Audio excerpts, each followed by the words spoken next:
Hi everyone, this is a short screencast for Independent Colleges Dublin for E2 for November 2014.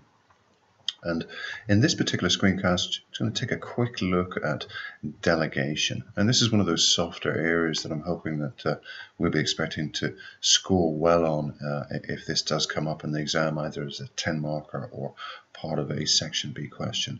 So pretty straightforward requirement, just benefits of delegation. Scenario not overly helpful apart from the fact that this particular individual, YT, has been told that he's not delegating enough, and that his company feel that delegation is important, mutually beneficial, and certainly in the long-term interests of the company. Let's see how they go about answering this. What you'll see within the answer, again, fairly straightforward sort of introduction, which really defines what delegation is, and we should be able to do that from our studies. Simply the process of assigning tasks and, importantly, granting authority for their accomplishment to others.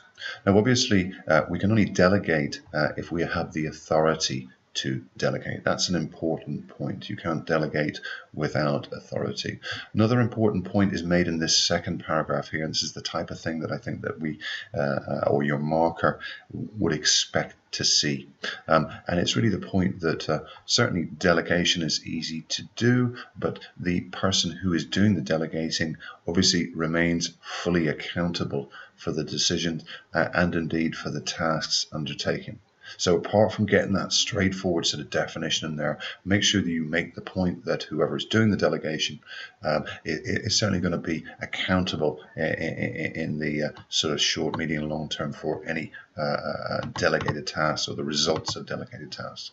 Now, you'll see that the body of the question really is a series of points, a list, if you will. Some of them are much more straightforward than others, but if we think about delegation, what it's going to do, well, a lot of the benefits center around the individual, but obviously there are overall benefits for the company as well. First obvious one is that staff motivation will increase. You probably experienced that yourself. What we're doing most likely is asking staff members to undertake tasks that are at a higher level perhaps than they're used to, and as a result of that, it may well be that their motivation levels increase. So we've got to mention motivation when we talk about delegation. For sure.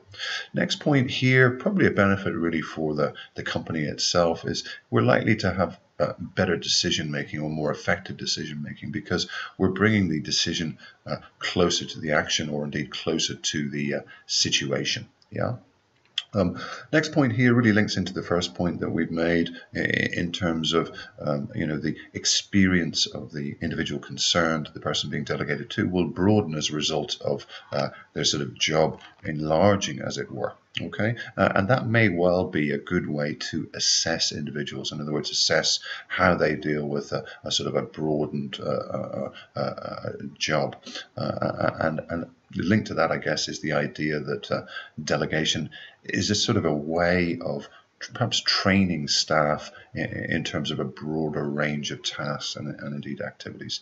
Linked into that, this point about employee development, that's very much a sort of a reiteration of what we've said above. They're effectively saying that it may well give the individual the opportunity to develop themselves, and indeed to gain some sort of further sort of specialist expertise in certain areas. Okay. Next point, a benefit for the person doing the delegating.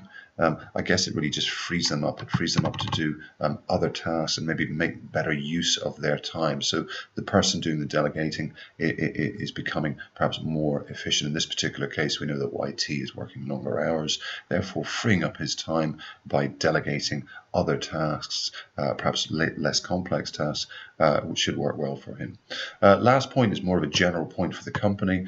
We really talk about here sort of overall improvement in the strength of the team. Really, there's all-round benefits, and they sort of sign off by saying that in the longer term, delegation is going to help the company move forward.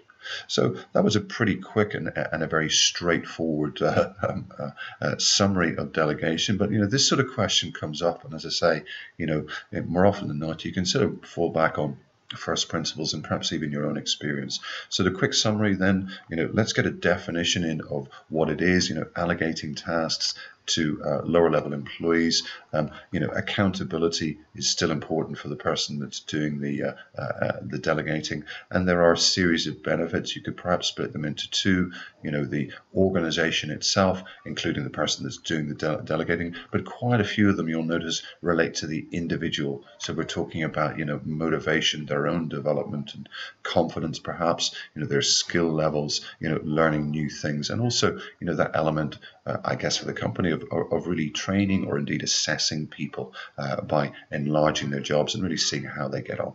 Okay, hopefully that's been helpful, and hope this area comes up for you. Cheers, bye.